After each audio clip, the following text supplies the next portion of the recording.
Adrian Valente, the mafia boss who once vowed to destroy the woman who left him, now stands frozen, speechless, when he learns I nearly died saving him.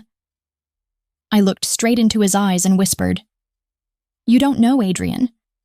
That explosion back then, the one who pulled you out of the car was me." The gun in his hand slipped to the stone floor with a dry, echoing thud. For 2 years he hunted me like an enemy. I survived by burying a secret that could kill us both. I am no angel. I am Elena Moretti, the woman who once loved a monster, and who is now being punished by that very monster for having saved his life. I remember the night the news broke like it was yesterday. I was wiping down the counter in the little clinic where I worked, just a nurse in a rundown hospital in Sicily, living under the name Maria Rossi. The TV in the corner was blaring some local station, and suddenly my face flashed on the screen. Old photo from years back. The anchor's voice cut through the hum of the fluorescent lights. Adrian Valente, the big-shot Italian-American boss, had put a $5 million bounty on my head. Alive, they said. But everyone knew what that meant. My hands froze on the rag, water dripping onto the floor. The other nurses, the ones I'd shared coffee with, laughed about breakups, started whispering. "She must have screwed him over bad," one said, glancing at me like I was trash. "No one gets hunted like that unless they betrayed a guy like him." I felt my stomach twist, but I just kept wiping. Slower now, pretending I didn't hear. That night, walking home through the narrow streets, rain starting to spit down, a van pulled up. Rough hands grabbed me before I could run, a voice in the dark, cold as the pavement. "The boss wants his traitor back." They bound my wrists with zip ties that cut into my skin, shoved me into the back. The drive was long, bumpy, over roads that smelled like salt and wet earth. When they dragged me out, there I was, in front of Adrian's mansion, lights blazing like a fortress. He stood on the steps, arms crossed, eyes like black ice. Didn't say a word at first, just looked at me like I was something he'd stepped in. I met his gaze, rain soaking my cheap coat, and thought, this is it. The man I loved, ready to end me. The youngest nurse, Carla, the one who always borrowed my pens, sidled up to the vending machine where I stood counting coins for coffee. She dropped her voice to a hiss that carried anyway. "5 million, Maria. You must have opened your legs and then opened your mouth to the wrong people." The others snickered behind clipboards. I slid the coins back into my pocket one by one, each clink deliberate, then turned and walked to the supply closet without a word. Inside, I pressed my forehead to the cool metal shelf, breathing in bleach until the burn in my eyes matched the burn in my throat. When I came out, Carla's coffee cup sat cracked on the floor, brown liquid spreading like blood. I stepped over it, shoes squeaking, and kept moving. "Hey, if this is hitting you right in the chest like it does me every time I think about it, pause for a second. Grab your phone, hit that like button, drop a comment below telling me if you've ever been hunted by your own past, and subscribe to the channel so we can keep walking through these stories together." All right, let's keep going. They hauled me inside, down hallways that echoed with my footsteps, past guards who smirked like this was entertainment. Adrian followed, his presence filling the space without effort. He led me to a room in the basement, stone walls, a single chair.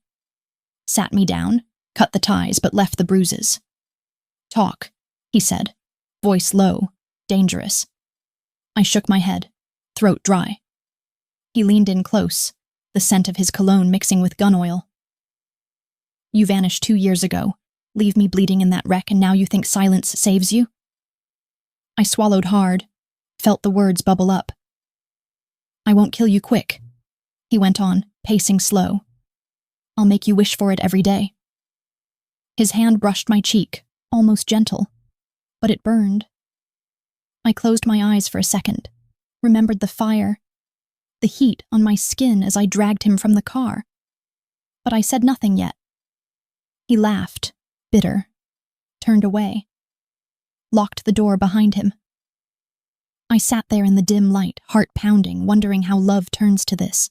In the kitchen at dawn, the cook slid a plate of cold polenta toward me like I was a stray dog. "Eat fast, traitor. Boss says you scrub the tiles next." I took the spoon, scraped the last yellow smear, then carried the bucket to the grand foyer. On my knees, rag in hand, I worked circles into marble that cost more than my old village. A pair of polished boots stopped inches from my fingers. Gabriel crouched, lifted my chin with the toe of his shoe. "Look at you, Elena, from operating table to mop water. Poetic."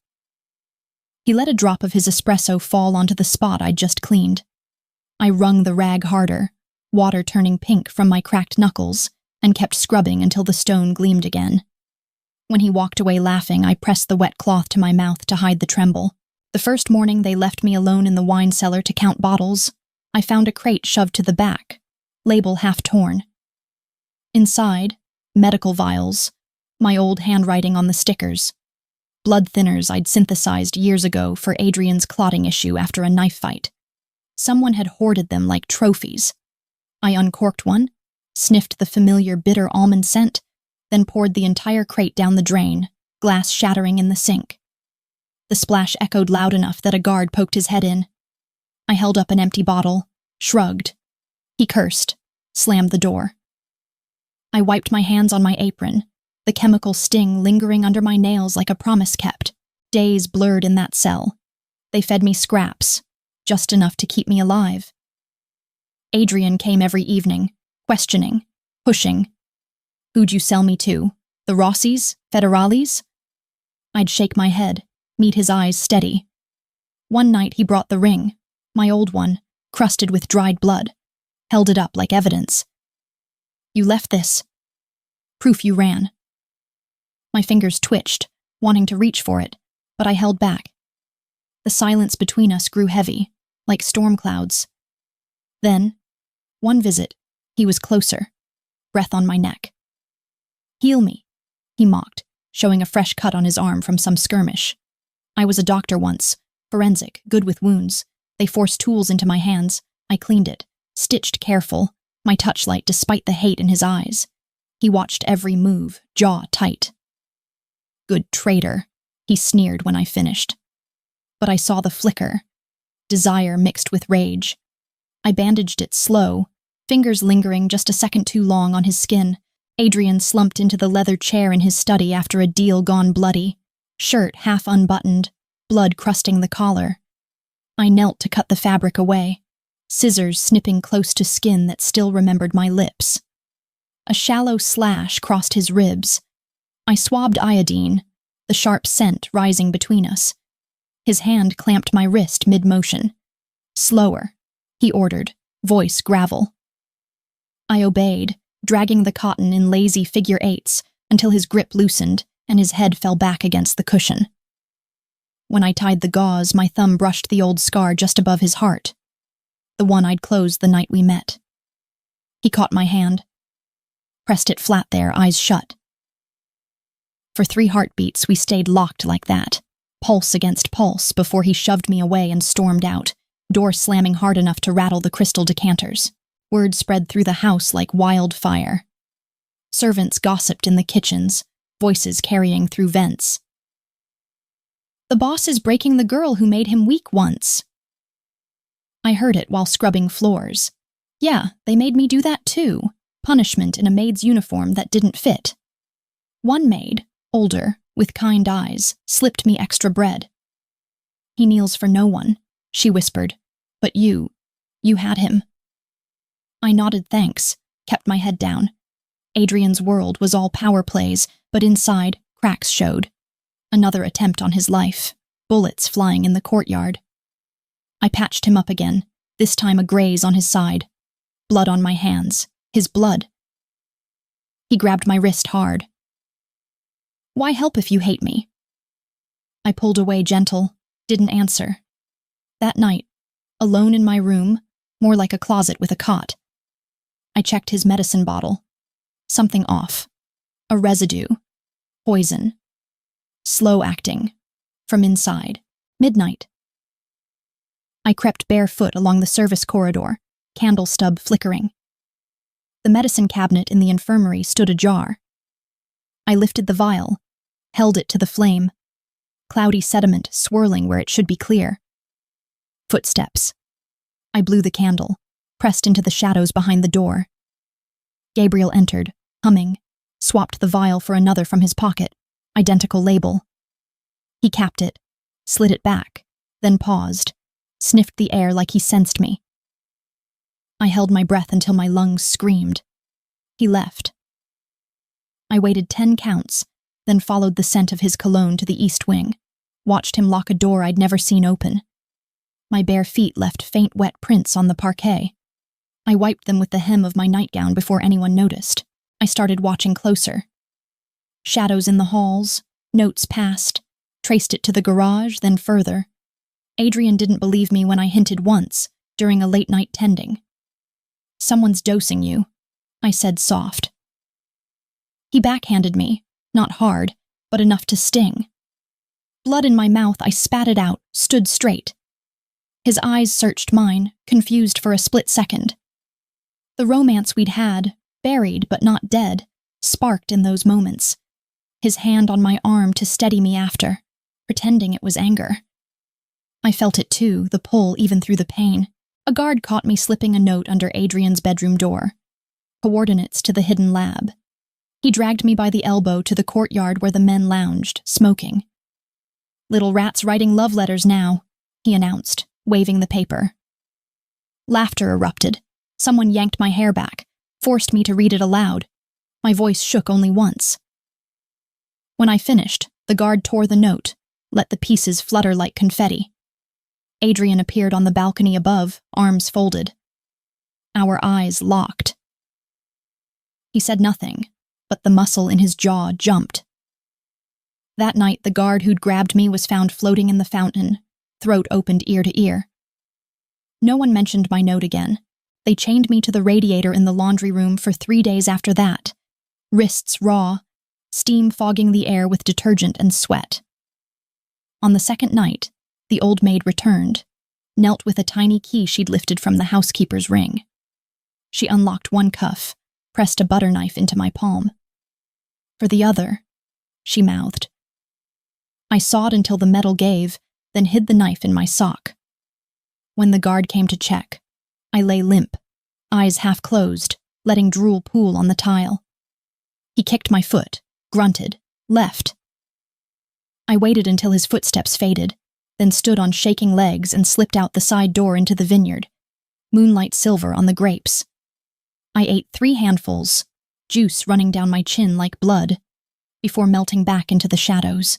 Then Gabriel showed up more. Adrian's half-brother, charming smile, eyes like a snake. He'd visit, bring wine, laugh with Adrian. But I caught him in the lab downstairs, underground setup I snuck into one night. Recorded on a tiny device I'd hidden. His voice clear. "Just 1 more dose and Big Brother loses his mind. Empire's mine." Heart racing, I slipped out. But he saw me. Next day, framed, evidence planted in my room, spy gear. Adrian stormed in, rage blinding. "Again?" he roared, gun out. I backed up, hands raised. "It's not—" Boom. Pain exploded in my shoulder. I crumpled, vision blurring. Gabriel stood behind, smiling faint. "Fool," he said as darkness took me. I came to in the back of a rattling truck, shoulder wrapped in duct tape and prayer. Luciano Rossi leaned over me, gold pinky ring glinting. "You're worth more breathing, Doctora." He pressed a cold bottle of water to my lips. I drank because dying of thirst felt worse than whatever came next. The truck stopped at a gated villa, bougainvillea dripping purple over white walls. Guards lifted me out like a sack of flour. Inside, Luciano snapped his fingers. A woman in scrubs cut away the tape, stitched me proper while he watched, sipping grappa. When she finished, he tucked a stray hair behind my ear. "Welcome home, Elena. Try to run and I'll chain you to the operating table myself." I stared at the fresh bandage, then at him, and nodded once. Running wasn't the plan anymore. Woke up somewhere else. Not Adrian's. Luciano Rossi's compound, sterile rooms, guards in suits. He'd pulled me from the wreckage, apparently, or bought me. Amnesia hit hard. Head throbbing, memories gone like smoke. Who was I? Nurse, they said. Maria. But aches in my chest, unexplained. Luciano treated me like a trophy, part doctor, part prisoner. Heal my men, he'd order, voice smooth. I did, hands steady even without past. News came. Adrian declaring war, saying I was in enemy's bed, we'd die together. Something twisted inside, a pain I couldn't name. Why did his name hurt? Luciano hosted a dinner for his lieutenants. Long table under chandeliers, platters of octopus and Nero d'Avola. I stood behind his chair, refilling glasses, white coat swapped for a black dress that clung too tight. One capo, missing 2 fingers, grabbed my wrist as I poured. Heard you fixed Valente's heart once. Fix mine. He pressed my hand to his chest, leering.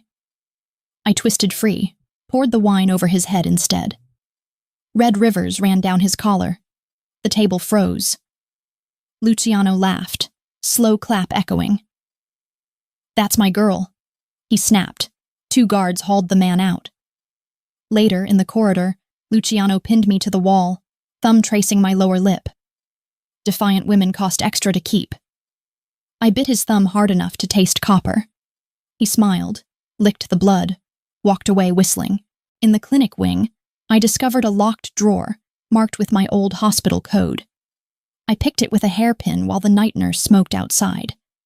Inside, a single cassette tape labeled EM Mother. I slipped it into the ancient player in the storage room.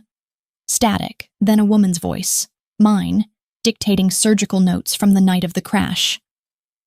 Patient, Valeria Valente, multiple lacerations, internal bleeding, transfusion incompatible, attempted cross-match failed, time of death 2:17. The tape clicked off.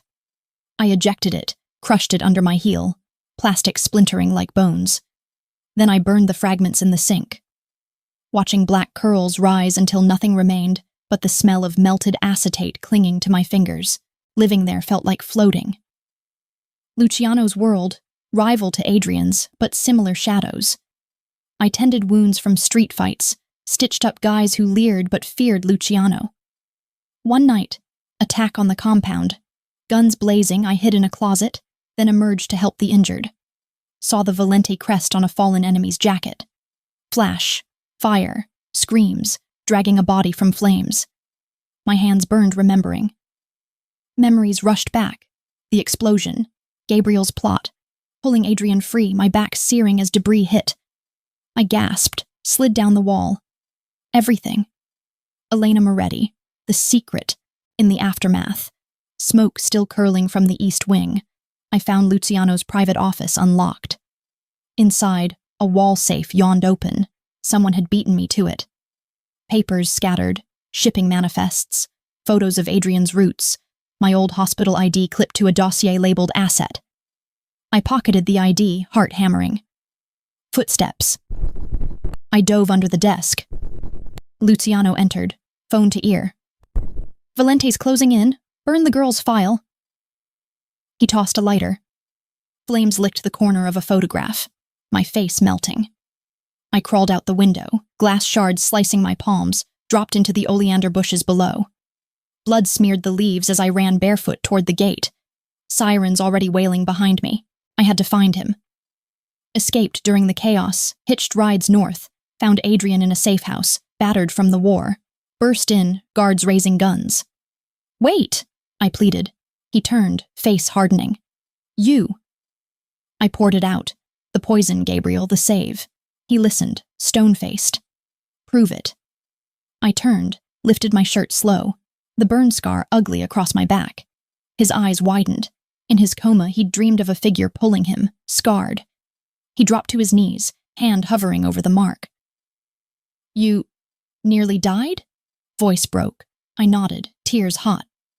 He pulled me close but gently, like I might shatter.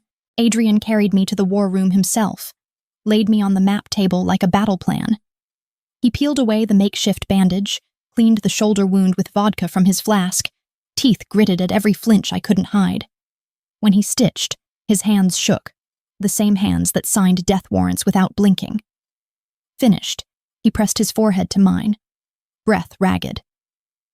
I put you through hell for nothing. I cupped his stubbled cheek, thumb wiping a tear he didn't know fell. Outside, his men waited for orders. He stood, voice iron again. Find Gabriel, bring him breathing. The door slammed. I stayed on the table, staring at the ceiling fresco of angels, wondering which of us still qualified. But Gabriel wasn't done. Spread lies fast. I was double agent, faking it all to seize power. Mafia Council called a trial, public, in an old hall packed with bosses, enforcers. They tied me to a post, ropes biting. One by one, they splashed blood on my dress. Ritual for traitors. Stank of iron, warm on my skin. Whispers. Whore. Liar. Adrian stood at the front, forced to judge, face mask. Couldn't defend without losing face. I smiled through it, blood dripping. Looked at him, whispered, I don't need belief, just you alive. His fists clenched. A crone from the old country shuffled forward, bowl trembling in arthritic hands. She dipped a ladle, flung pig's blood full in my face. It slid into my mouth, metallic, thick. I spat, kept smiling. Another man, gold teeth flashing, sliced his palm, smeared the cut across my cheek like war paint. The crowd roared approval. Adrian's knuckles went white on the railing. I lifted my chin higher, let the blood run into my collar, and started humming. An old lullaby my mother sang in the fields. One by one, voices faltered. The humming filled the hall, soft, steady, until only the drip of blood answered. Adrian's eyes never left mine. The youngest capo, barely 20, stepped up with a straight razor, eyes darting to Adrian for approval. He sliced a shallow line across my forearm, shallow enough to sting, deep enough to bleed. I didn't flinch. Instead, I leaned into the blade until the metal kissed bone. The boy's hand trembled. The razor clattered to the floor. I picked it up, pressed the handle back into his palm, closed his fingers around it. Finish what you started, I said, voice clear over the stunned silence. He backed away, pale. Adrian's shoulders rose and fell once, like he'd been holding breath for years. Then Dr. Vera appeared, my old mentor, gray hair, steady eyes, pushed through the crowd. Stop, voice cut sharp. Elena changed her blood for him once, transfusion to counter poison, nearly died then too. Proof in records she held. Adrian snapped, gun out, shots ringing, anyone near me dropped. Chaos. He roared, she saved me, not betrayed. Guards grabbed Gabriel, dragged him forward, exposed. Plots, recordings I had smuggled somehow. Gabriel laughed last, blood bubbling. She killed our mother, brother. Adrian froze. Shot him anyway. Dead. Gabriel's body hit the marble with a wet thud. Silence swallowed the hall.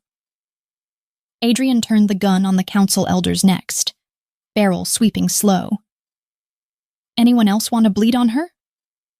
Not a breath stirred. He cut my ropes himself, blade nicking his thumb. Blood mingled with mine as he pulled me free. I swayed, he caught me, arms iron bands around my waist. Over his shoulder I saw Dr. Vieira nod once, then slip into the shadows.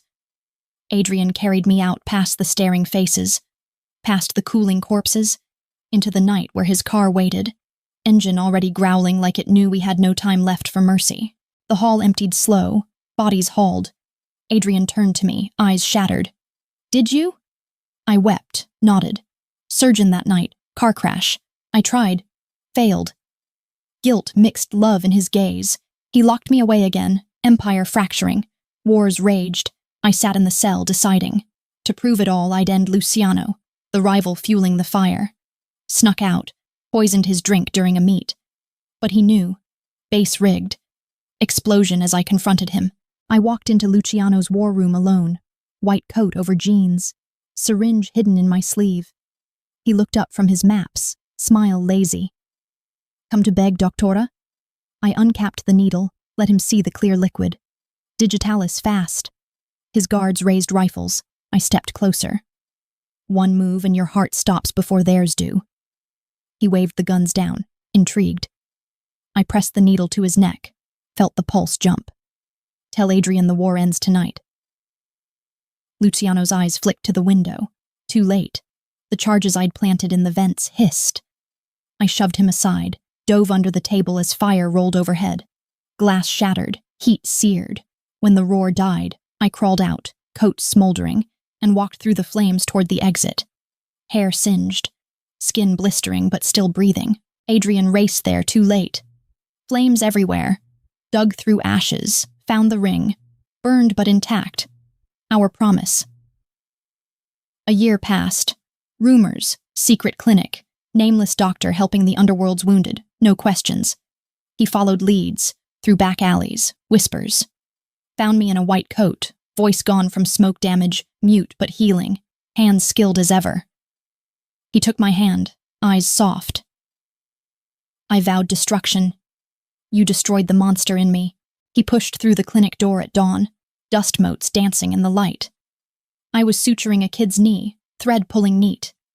He waited in the doorway until I tied the knot, snipped, then looked up. No words, my throat wouldn't give them anyway.